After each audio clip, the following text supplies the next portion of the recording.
Assalamualaikum warahmatullahi wabarakatuh.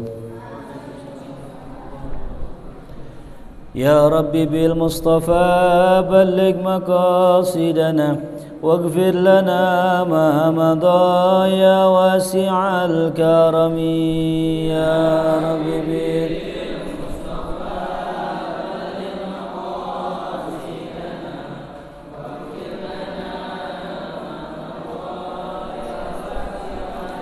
يا أكرم الخلق ما لمن ألوذ به سواك عند حلول الحديث الأمامي. يا رب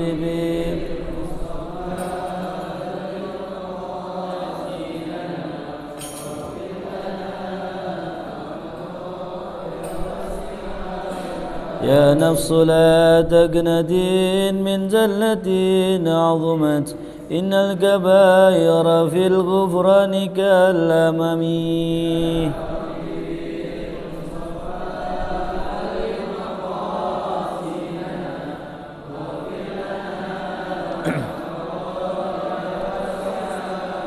اللهم صل وسلم وبارك عليه وعلى آله.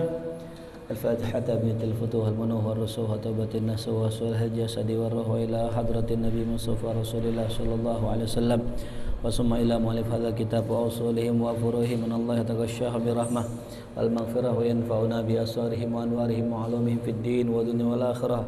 الفاتحة. أعوذ بالله من الشيطان الرجيم. بسم الله الرحمن الرحيم. الحمد لله رب العالمين الرحمن الرحيم مالك يوم الدين. إياك نعبد وإياك نستعين اهدنا الصراط المستقيم صراط الذين أنعمت عليهم غير المغضوب عليهم ولا الضالين آمين. بسم الله الرحمن الرحيم. نويت التعلم والتعليم والتذكر والتذكير والنفع والانتفاع والإفادة والاستفادة والحث على تمسك بكتاب الله وسنة رسوله صلى الله عليه وسلم والدعاء إلى الهدى والدلالة على الخير ابتغاء وجه الله ومرضاته وقربه وثوابه.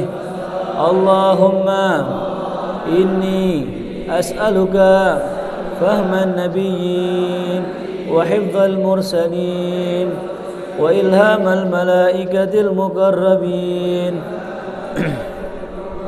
اللهم أغنني بالعلم وزينني بالحلم وأكرمني بالتقوى وجملني بالعافية يا أرحم الراحمين. بسم الله الحمد لله والصلاة والسلام على سيدنا رسول الله سيدنا محمد بن عبد الله أما بعد. بسم الله الرحمن الرحيم.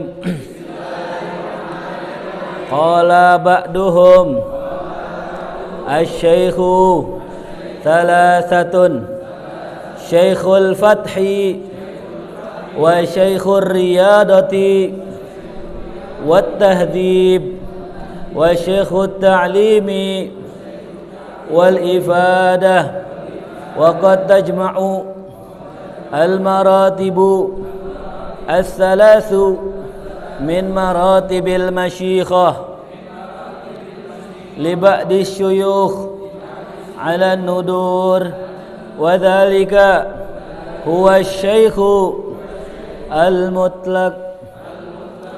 Halaman 39 ya, yang nomor 22. Bismillahirrahmanirrahim. Qala Syekhul Mu'allif hafizahullah wa nafa'ana bi 'ulumihi amin. Qala ba'duhum asy-syaikhu thalathatun syaikhul fathi wa syaikhur riyadati wat tahdhib.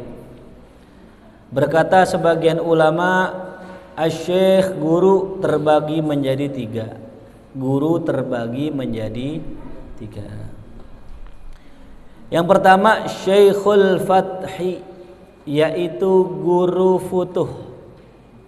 Apa? Guru futuh. Yang kedua wa Syekhur Riyadah wa Tahdhib, guru riyadah dan pendidikan. At-tahdhib. Yang ketiga wa Syekhut Ta'lim wal Ifadah, guru pengajar dan pemberi ilmu. Nah, jadi guru di dalam kitab Ghayatul Qasad terdapat menjadi 3. Terbagi menjadi 3. Yang pertama adalah Syekhul Fatah, Syekh futuh orang bilangnya. Apa itu Syekh futuh? Orang yang mengajarkan kita dan terbukanya ilmu kita dengan sebab beliau. Ya. Kita ngaji bahasa Arab, belajar kitab, ya, belajar nahwu shorof, ngaji di mana aja nggak paham.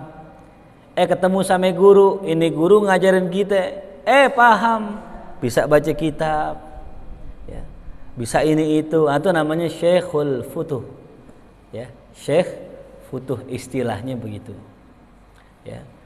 Dan Syekh Futuh ini adalah orang yang menjadi sebab terbukanya ilmu kita, ya.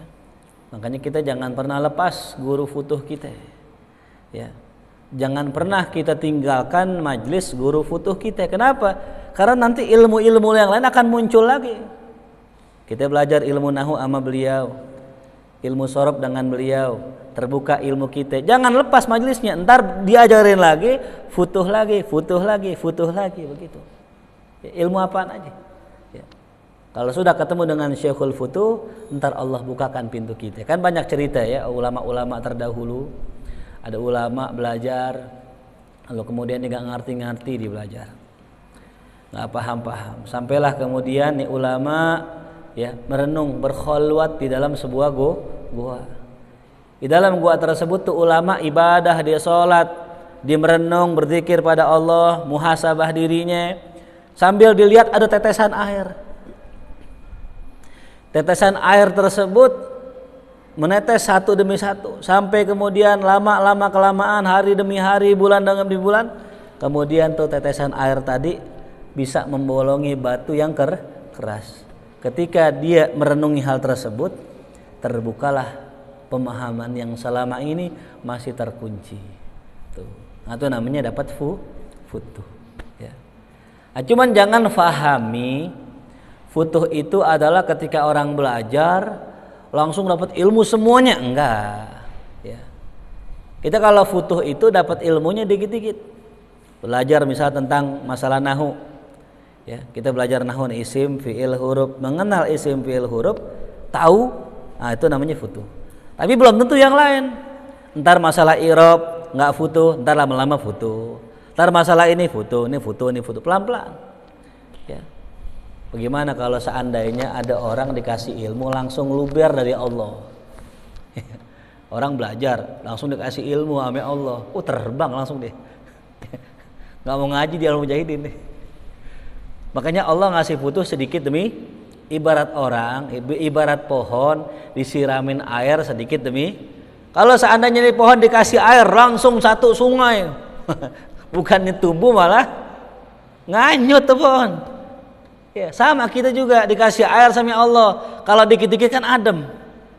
Coba langsung gede, 1 toren turunnya, bubar, rumahnya pada hancur. Makanya orang-orang yang Allah kasih ilmu sekaligus, Allah bukain futuh buat dia sekaligus, namanya orang-orang majdub. Orang-orang apa? Bahasa Arabnya majdub. Ya. Ini orang majdub, ya masya Allah udah. Ya. Terkadang buka baju. Ya. Maaf ada yang nggak sholat, nggak ibadah. Kenapa? Karena udah majdub, udah. Ya. Itulah orang yang Allah kasih ilmu langsung sekaligus. Nah kalau kita enggak, kalau kita dikasihnya dikit, nambah dikit, amalkan, diamalin, nambah lagi, diamalin, nambah lagi itu. Ya makanya kunci kalau kita pengen punya ilmu nambah, amalkan ilmu yang udah kita tahu. Ya. sebagaimana saya sudah jelaskan pada beberapa pekan lalu. Itu yang pertama, namanya Syekhul Futuh namanya. Ya. Kita punya guru banyak. Nah, ini ada model-modelnya guru-guru kita. Yang kedua, Syekhur Riyadhah, guru pembimbing. Ya. Wa tahdhib, dan pendidik. Ada guru yang modelnya ngebimbing, ngedidik. Ya. Kalau saya di sini berlaku guru taklim aja, guru ngajar. Saya ngajarin antum, udah selesai makan odading gitu, pulang. Ya. Ada di sini saya suruh puasa. Hah? Ada di sini yang saya suruh belajar sabar, diem gitu, kholwat, ada gak? Nggak ada kan? Ya. Nggak ada di sini yang saya suruh baca wirid, ente baca 10.000 tiap hari, nggak ada. Ya. Maka siapa Syekhur Riyadhah? Inilah guru yang ngebimbing spiritual kita. Ya. Tapi dengan syarat kalau guru begini dipinta. Ya. Kebanyakannya dipinta. Misalnya Hamdi bilang, Ustadz, antum mau nggak jadi guru pembimbingan aneh? Tuh. Nih lebih lagi nih, udah jadi guru udah, cuman guru pembimbing. Didik aneh Ustadz, kalau salah tegur, kalau lupa ingetin, kalau melenceng lurusin, kalau nggak lurus istiqomahin biar lurus. Tuh. Kadang kita lihat status teman-teman kita kan di WA kan kita berteman tuh. Ya. Ada yang lagi statusnya lagi maaf, lagi sama perempuan tuh berduaan, tulisannya I miss you, I love you forever and ever. Besok putus. Iya.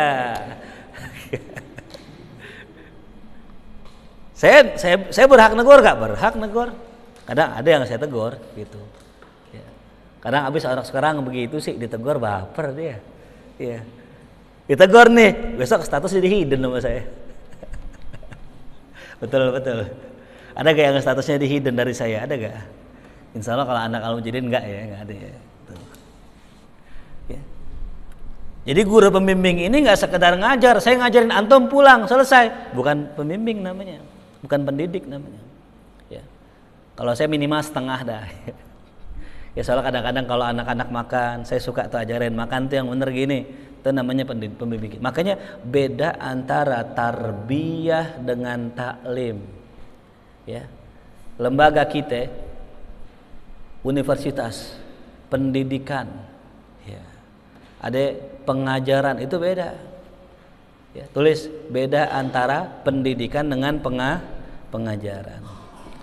Apa bedanya pendidikan dengan pengajaran? Kalau pendidikan tuh murid dididik, diarahkan, diajarin adab tuh namanya didik. Ya. Kalau pendidikan itu murid diajarin adab, dididik, diarahkan, itu namanya pendidikan. Dan sifatnya langsung. Ya. Kalau saya ngajar misalnya, ada orang minum pakai tangan kiri. Saya bilang ini, tangan apa yang benar? Tangan kanan. Nah, itu namanya pendidikan. Ya. Apa pengajaran? Guru menyampaikan ilmu. Udah selesai. Nyampein ilmu. Makanya kadang ada ustadz ngajar, ketika ngajar ya dibilangin sama ustadznya kalau minum pakai tangan kanan, makan pakai tangan, habis ngaji makan lontong pakai tangan kanan, risolnya pakai tangan kiri. Ada gak? Gurunya negor gak? Nggak negor, berarti bukan pendidikan, namanya pengajaran. Di mana guru hanya mengajarkan ilmu. Tuh. Ya, makanya semampu saya yang saya bisa lihat, saya tegur. Lagi ngaji nguap misalnya. Ngaji nguap, mangapnya gede banget. Kayak terowongan Kasablanka. Ada adabnya kalau orang nguap diapain? Ditutup mulutnya. Ya, dengan tangan kiri. Kalau memang sempat ya, kalau tangan kanannya megang lontong misalnya. Takutnya lagi tangan kirinya megang lontong, ini repot ini. Ya. Nah, jadi sayang sekarang banyak lembaga pendidikan kita tapi lembaganya pengajaran bukan pendidikan, karena guru hanya menyampaikan ilmu tanpa memberikan contoh dan mendidik muridnya.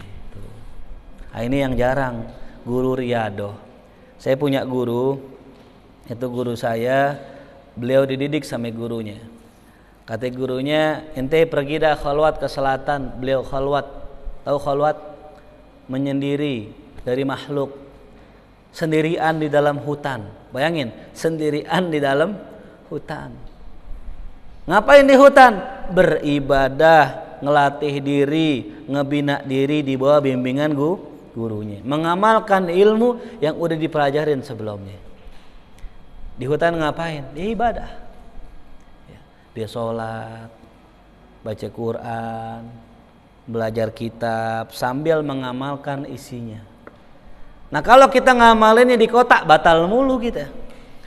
Ya diperintahkan untuk menjaga mata. Saban hari kita ngelihat perempuan di pinggir jalan. Ya nonton TV, main HP, itu lonte. Lonte.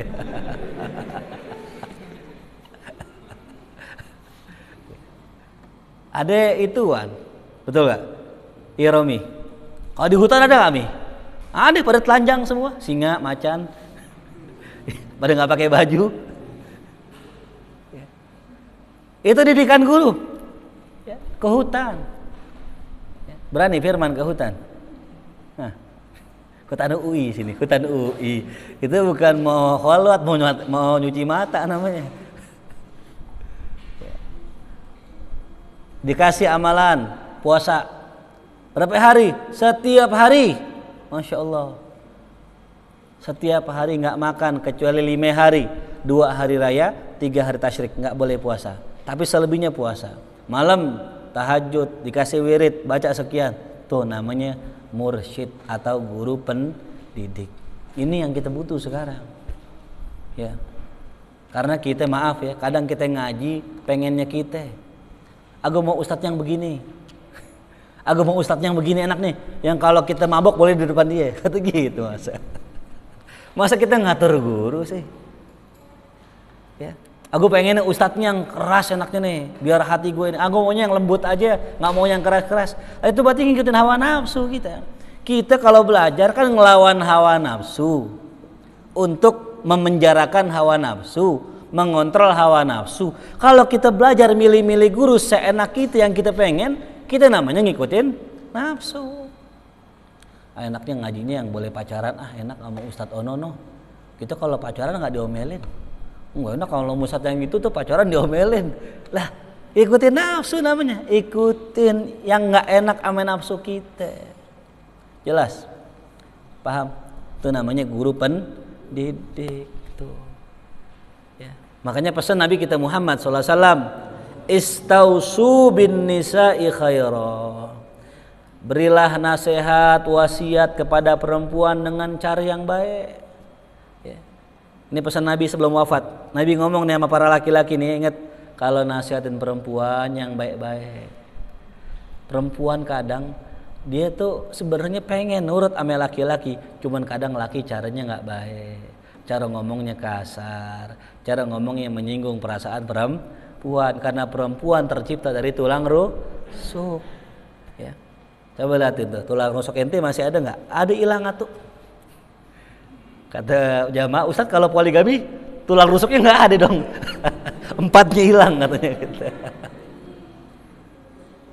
Itu kiasan, ada ulama mengatakan bukan maksud dari tulang rusuk kita, bukan. Perempuan tuh kayak tulang rusuk. Ya. Tulang rusuk dibengkokin keras patah. Ya ada perempuan kita nasihatin, lu pakai jilbab dong lu, dasar kayak lonte lu, begitu. Kayak cabai-cabean lu, patah dia. Ngomong yang baik, ya. Dek, kalau bisa kamu pakai jilbab, kamu cakep dah kalau kayak jilbab. Ama masa sih bang? Iya. Abang mau jadi pacar saya lah. Nembak dia. Maksud ahli itu bilangin baik-baik, bukan abang teman-teman adek, bukan. Nembak dia. Iya, paham Jal? Perempuan bilangin yang baik. Dan kalau itu tulang rusuk dibiarkan nggak bakal lurus. Makanya perempuan harus sadar, nih semua perempuan, kalian tercipta bengkok.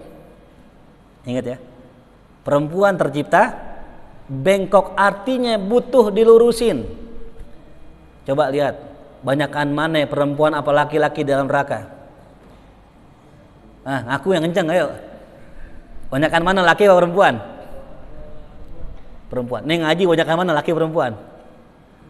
Udah dikit masuk neraka lagi. Kita doain masuk surga semua yang belamari. Yang belamari nggak tahu dah. Kita doain juga insya Allah ya. Jadi perempuan nggak boleh merasa dirinya sempurna. Karena kata Nabi, perempuan tuh kayak tulang rusuk, bengkok. Maka perempuan yang mana aja butuh ada yang ngelurusin. Ya, perempuan yang mana aja butuh ada yang bimbing, butuh ada yang ngarah, butuh ada yang Siapa yang nasihatin kita? Yang perempuan nih, suaminya kelak nanti insya Allah tuh ya. Makanya perempuan nggak bisa hidup sendiri tuh ya. Jelas? Jadi seorang perempuan jangan merasa dirinya sempurna karena dia tercipta dari tulang rusuk, artinya butuh yang ngelurusin yaitu laki. Maka laki-laki Allah kasih ini dia punya akal sempurna. Perempuan Allah kasih akalnya setengah laki-laki, tapi perasaannya lebih dominan. Kenapa? Karena nanti laki-laki yang benerin pakai logikanya. Karena perempuan suka nggak ada logika. Betul. Belok kanan, sennya kiri. Logikanya di mana itu? Belok kanan, sennya. Makanya kalau saya naik motor, naik mobil, depan perempuan, a'udzubillahi minasyaitonirrajim. Minggir. Bahaya. Bid'ah bahaya. Perempuan naik motor di depan bahaya, lebih bahaya. Hati-hati itu. Makanya kalau perempuan baik-baik jaga diri ya. Itu yang kedua. Yang ketiga, Syekhut Ta'lim, guru pengajar dan pemberi ilmu tuh. Ini dah guru-guru penceramah tuh. Ya. Makanya kalau ditanya misalnya ya, siapa guru pembimbing ente? Ada enggak? Oh kalau aneh ada ya. Aneh hampir semuanya ada ya. Guru futuhnya ada, guru yang bimbing yang didik ada, dan guru taklim ada gitu. Maksudnya begini, saya nih sebagai guru, sebagai ustadz, sebagai pengajar antum semua, kalau saya nggak punya guru yang membimbing atau yang mendidik atau yang nasehatin, celaka saya ya. Karena ustadz tuh kan udah ngajar ya. Kalau orang banyak ceramah, banyak nasihat orang, kira-kira ada yang nasihatin nggak? Kan nggak kan gitu. Orang juga nggak enak nasihatin saya. Ente nih ngasih tahu saya enak gak? Nggak enak kan? Maka saya harus punya orang di atas saya. Siapa tuh? Guru saya ya. Jadi seorang guru harus punya guru. Maka dikatakan qala ba'duhum dalam yang poin 23, man lam yakun lahu ustazun fa ustazuhu syaiton. Siapa orang yang nggak punya guru, maka gurunya setan. Belajar lewat YouTube nggak pakai guru, setan gurunya. Belajar di Google kagak ada guru, baca buku sendiri kagak ada yang nerangin, gurunya. Bahaya nggak? Ada sekarang orang gini, Ustadz saya ngajinya di YouTube aja dah, sama Ustadz Paris nggak apa-apa. Saya udah subscribe, udah like, komen. Emang cukup ngaji di YouTube doang? Ustadznya ada. Kita butuh nanya ame guru ya. Orang kalau ngaji cuman sekedar baca kitab, nih saya terjemahin, baca sendiri di rumah udah ya. Bisa nggak? Nggak bisa. Kita butuh ngelihat guru. Bagaimana sih guru mempraktekkan ini? Oh begini caranya. Gimana sih guru ngamalin ini? Oh begini caranya ya. Kita nggak bakal tahu arti sabar kalau kita nggak lihat guru kita ya. Kalau guru kita nggak sabaran, ya Allah tuh live group dulu tiap hari live group. Ayo ngaji nanti nggak ada yang datang ini live group. Ayo rapat, nggak ada yang rapat live group. Dan guru nggak sabaran namanya. Iya, ada nggak orang dikit-dikit live group? Jangan nengok ya. Jangan nengok. Ingat, jadi pemimpin kudu sabar. Makanya ada santri saya bilang, Ustadz, ya Allah Ustadz, maafin saya. Emang kenapa? Saya sejak ngebimbing anak-anak saya baru tahu jadi Ustadz tuh luar biasa. Sabarnya luar biasa. Saya baru gini aja saat nih, belum selama antum mendidik anak-anak, pegel saya udah. Ya. Pegel ya. Ini baru ngedidik segini orang. Ini kan yang datang baru segini, coba kalau yang di rumah. Ya, jelas paham? Maka saya kudu sabar. Hati saya luasin seluas-luasnya. Ya. Ada orang curhat punya masalah datang ke saya, ditumpahin masalahnya. Selesai kagak ngotorin hati saya. Datang lagi curhat sama saya. Selesai kagak ngotorin hati saya. Ngebebanin terus. Kalau hati itu sempit, ya udah. Aduh, puyeng nih orang curhat mulu gitu. Makanya hatinya saya luasin biar apa? Biar orang curhat masuk masih lega. Curhat masuk masih lega. Curhat masuk masih lega. Kenapa? Kita luasin hati kita. Jadi pemimpin kudu begitu. Ada masalah dikit jangan bikin pusing. Masalah kecil dihilangin, masalah gede dikecilin. Jangan masalah gede digedein, masalah kecil digedein tuh. Contohnya suami istri misalnya di rumah. Ini masalah, maaf ya. Masalah mungkin di rumah ada orang suka kentut misalnya. Lakinya pulang kerja kan bininya lagi panas, kesel sama anaknya. Lakinya pulang, prat. Udah gitu wangi lagi. Aromaterapi kan. Kata bininya, "Oh, nggak punya akhlak, nohep akhlak." Ya salah. Depan istri kentut. Masalah kecil, masalah besar kentut. Kecil, buang, hilangin gitu. Ya. Jangan masalah kentut doang kayak orang selingkuh. Kamu kentut ya? Pokoknya haram nyentuh aku lagi. Iya, kayak kebanyakan nonton Indosiar ini orang nih. Masalah kecil lah dihilangin. Masalah duit hilang goceng. Yang duit aku nggak lihat gak yang goceng tadi di meja? Enggak, aku nggak lihat. Jangan bohong kamu. Ingat, orang yang mengambil duit, astagfirullah. Goceng, kaki goceng. Kayak nyolong 1 juta goceng. Lagi pula kalau diambil mah nggak apa-apa ya, goceng. Ya, istri masak itu nggak kewajiban dia. Ya, nyetrika, nyepel nggak kewajiban dia. Ya. Kalau istri make duitnya misalnya cepek ya wajar lah dikit-dikit buat jajan, beli bakso. Ya, cepek bakso, kelodan ente. Bakso cepek. Bakso gorila gitu.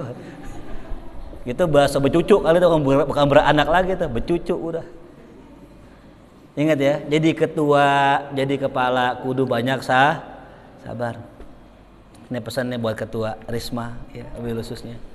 Dan ketua-tua yang lain ya. Ingat kudu punya apa? Sabar. Ingat kisah Nabi Yunus alaihi salam. Ketika Nabi Yunus berdakwah, di tengah dakwahnya kaumnya enggak terima.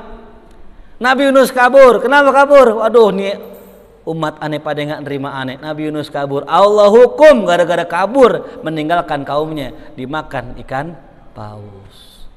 Di dalam perut ikan paus Nabi Yunus bertafakur, ya Allah, ternyata saya salah. Ya, seharusnya saya sabar. Buat apa ada sabar kalau kita nggak pakai? Akhir Nabi Yunus minta ampun sama Allah. Nabi Yunus berzikir kepada Allah, ia katakan la ilaha illa anta subhanaka inni kuntu minadz zalimin.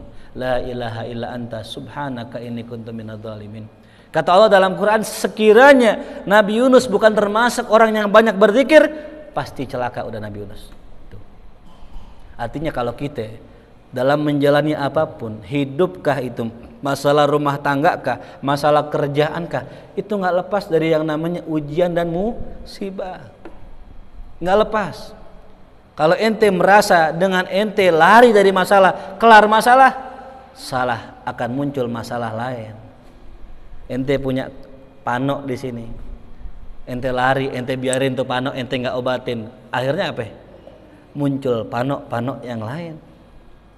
Coba kalau masih satu kita obatin, hilang nggak? Hilang. Sama masalah gitu juga.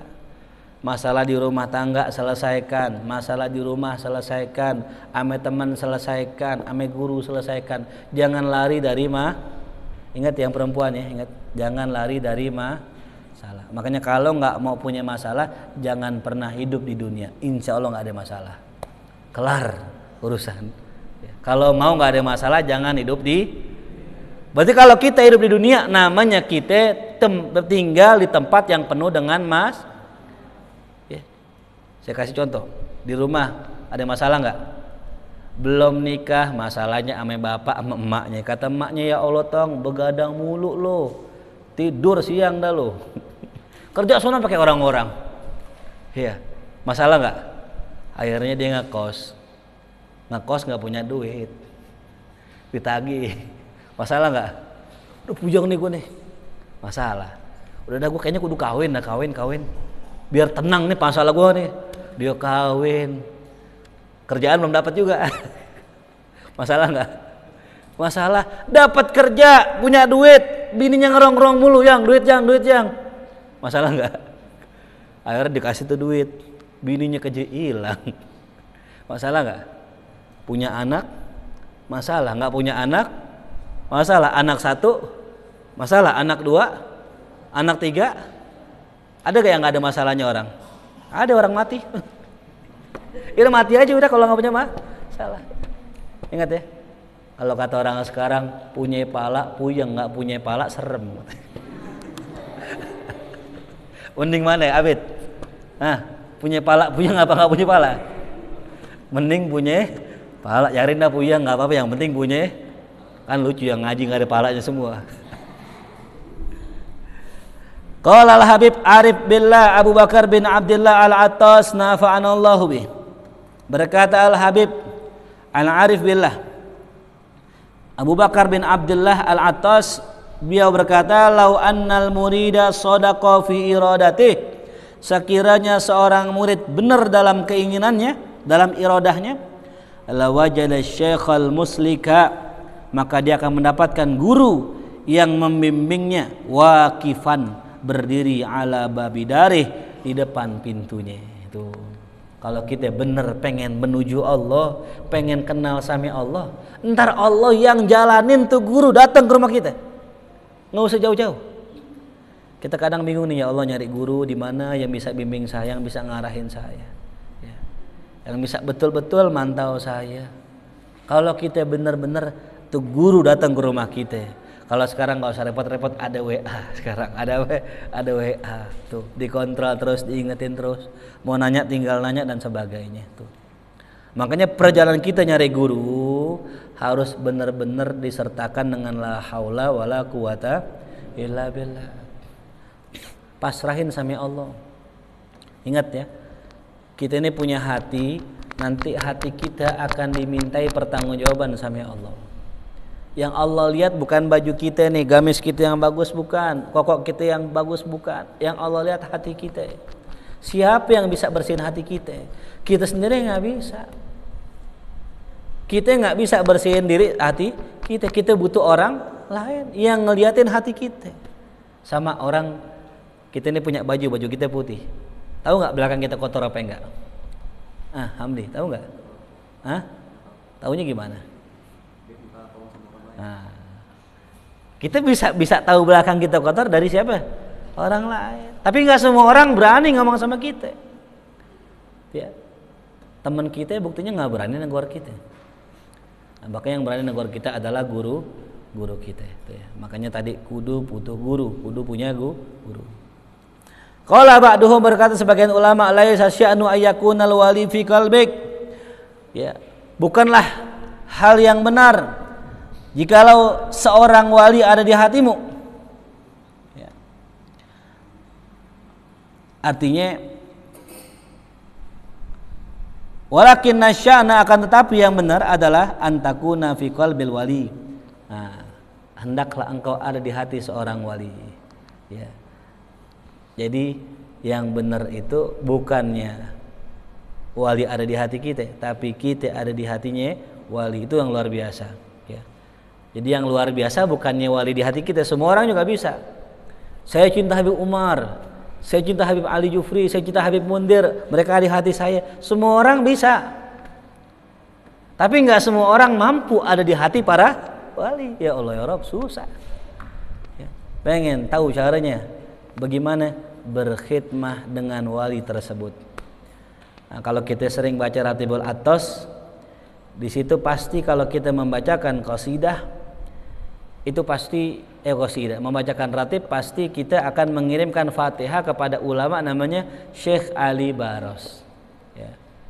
Dan kata beliau tidak akan sampai Fatihah kepada aneh, kata Habib Umar bin Abdurrahman Latas,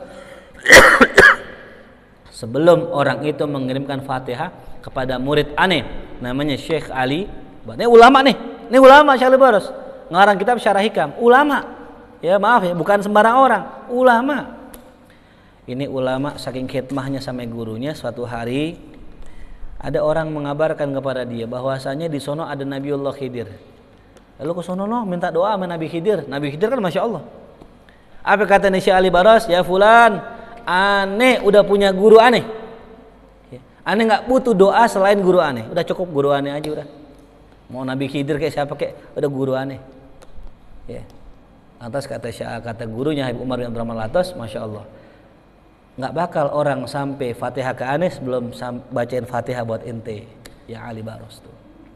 Artinya diakuin sama gurunya, dicintai sama gurunya, ini muridnya. Kenapa? Karena sangat mengagungkan gurunya di hatinya. Nggak ada orang lain yang lebih mulia kecuali gurunya.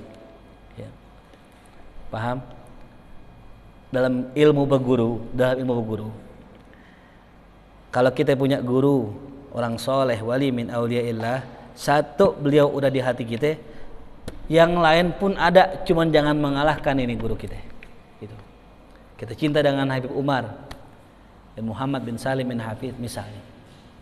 Beliau di hati kita. Ya. Beliau instruksikan A, B, C, ikut kata beliau. Ada wali lain yang soleh juga, alim, soleh, wali, nggak mengalahkan pendapat kita dengan Habib Umar. Makanya waktu itu ada instruksi kita ke Monas dulu ya, acara 4.11 masih ingat tuh. Berangkat. Wah, aksi bela Quran dulu kan ya. Aksi bela Islam berapa tuh? Jilid 1 kali ya. 4.11 jilid berapa tuh? Jilid 2 kali. Intinya berangkat. Saya udah mau berangkat nih sama Sadaab nih, sama Ustaz Irfan bertiga. Sadaab dapat broadcastan dari teman-teman di Tarim ya, di grupnya. Habib Umar menginstruksikan untuk tidak mengikuti demo apapun. Waduh. Ya. Nggak boleh ikut apa? Demo. Baik. Mau berangkat gimana nih? Penasaran kita. Udah dah. Kita nggak usah demo, kita ziarah aja ke Kuitang. Gitu. Kan sebelahan. Akhirnya ziarah ke Kuitang. Ziarah doang. Oh demo gini, udah pulang. Gitu. Ya. Artinya apa? Ngikut instruksi beliau. Gitu. Meskipun orang-orang demo misalnya gitu. Karena Habib Umar bilang nggak usah demo, yaudah kita nggak demo. Gitu. Kemarin waktu Bawaslu, pada jalan ke sana. Instruksi jangan ikut ini, udah kita nggak ikut, udah. Meskipun yang nyuruh demo wali juga. Ya, meskipun yang nyuruh demo wali, yang nyuruh nggak demo wali, karena yang ini nyuruh kita guru kita, udah kita ikutin sami'na wa ta'na, udah kita hormati. Kita nggak menyalahkan yang demo dan kita nggak demo. Tuh, begitu cara ngikutin guru. Ya, paham? Ya. Karena banyak orang pelin-pelan dia, banyak orang pelin-pelan, nggak punya arah. Makanya saya katakan tadi, ya, kalau kita sudah berada di jalan satu wali, udah ikutin aja, istiqomah aja. Meskipun berbeda dengan jalan wali lain, nggak masalah. Karena hidup tuh warna-warni, harus ada pelangi. Kalau nggak warna-warni nggak indah hidup kan. Kalau semua orang demo semua, Nabi aja ditegur, Nabi SAW ditegur ketika Nabi instruksikan semua sahabatnya untuk perang. Nabi ditegur sama Allah, kalau bisa ya Muhammad, sebagian jangan pergi. Mereka perdalam ilmu agama. Nanti sepulang orang dari perang, ini orang yang akan menasihati mereka. Tuh, paham?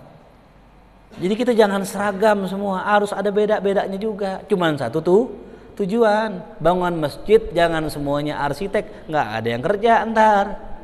Jangan tukang semua, kagak ada yang ngerancang. Jangan ngaduk semua, nggak ada yang masang bata, kan semua beda-beda biar cepet. Ada yang masang bata, ada yang nembok, ada yang gali, ada yang nyemen, ada yang nonton mandorin begini ngeliat-ngeliatin doang, ada yang minum es doang bantuin kagak, kan gitu. Kalau ngecor kan gitu ya, ngecor diminum es dulu. Minum, giliran makan dimakan. Lah kan jangan nakalan nih orang. Jelas, paham? Jadi nggak mesti sama, biar beda asal tetap satu tujuan. Tuh. Jadi begitu, bukan yang luar biasa, ya, bukannya wali di hati kita, tapi kita ada di hati para wali.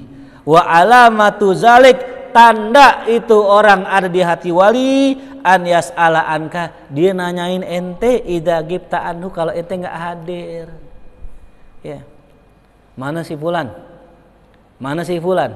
Ditanyain tuh. Berarti ada di hati kita, di hati tuh guru.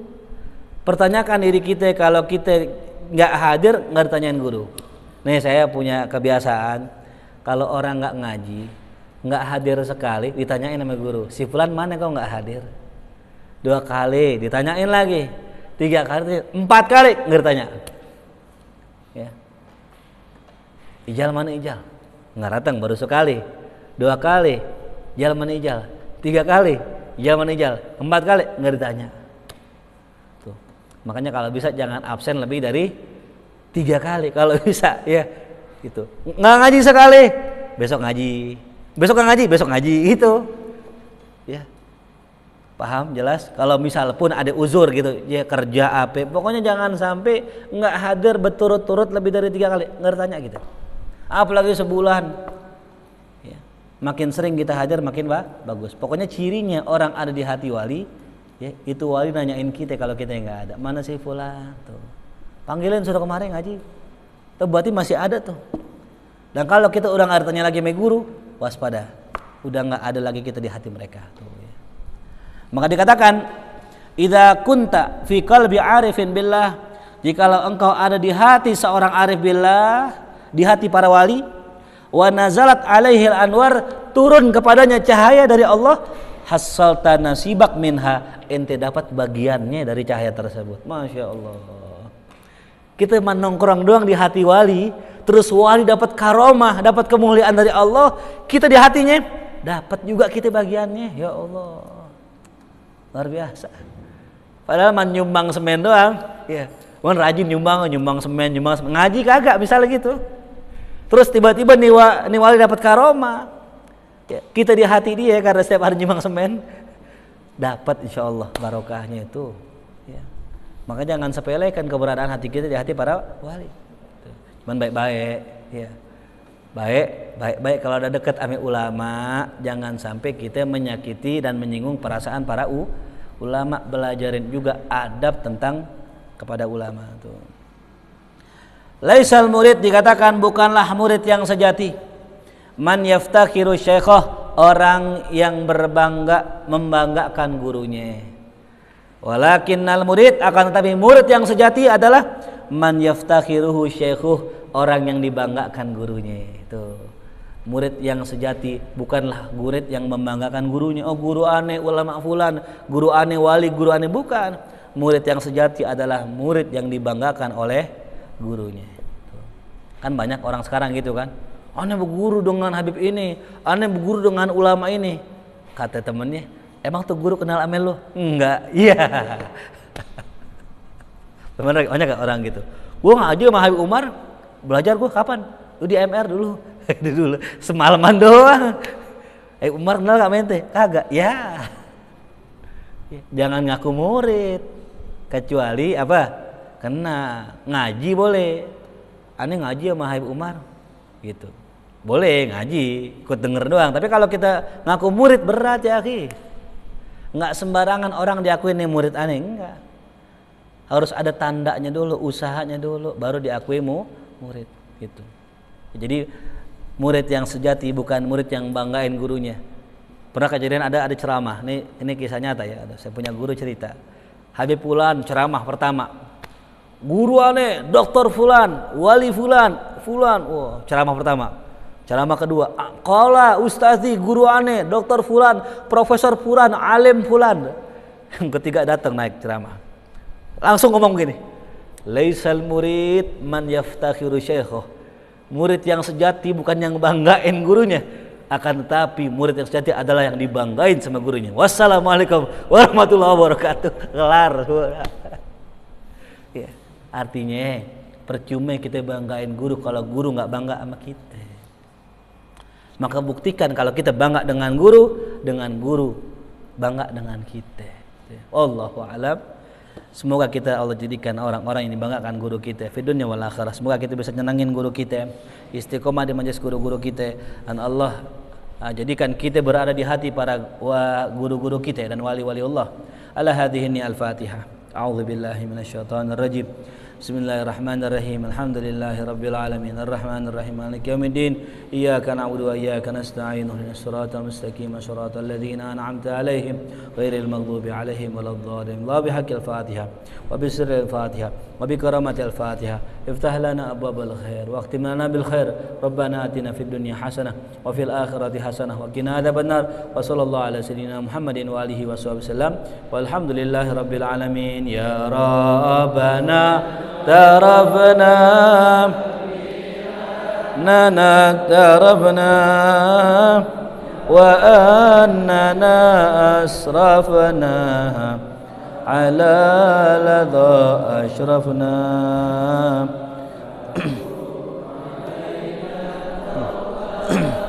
taghsil li kulli haba wasdur lanal awrati wa aminir rawati wa ghafir liwalidina rabbi wa mauludina walali wal ikhwani wa zairil khilani wa kul lidhi mahabbah aw jiratin aw suhbah wal muslimina ajma amin ya rabbi isma fadlan wajudan manna la biktisabi minna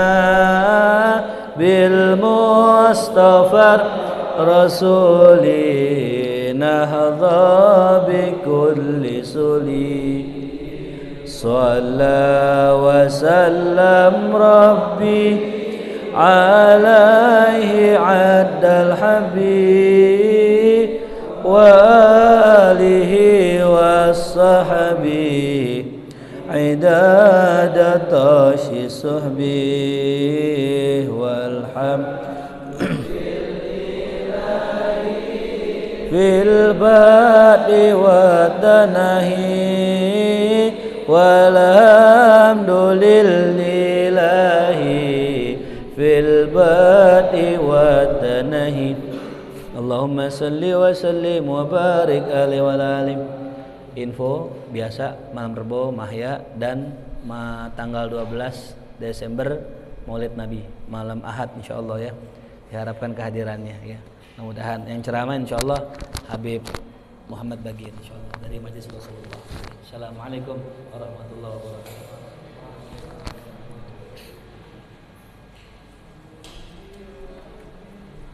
Bismillahirrahmanirrahim.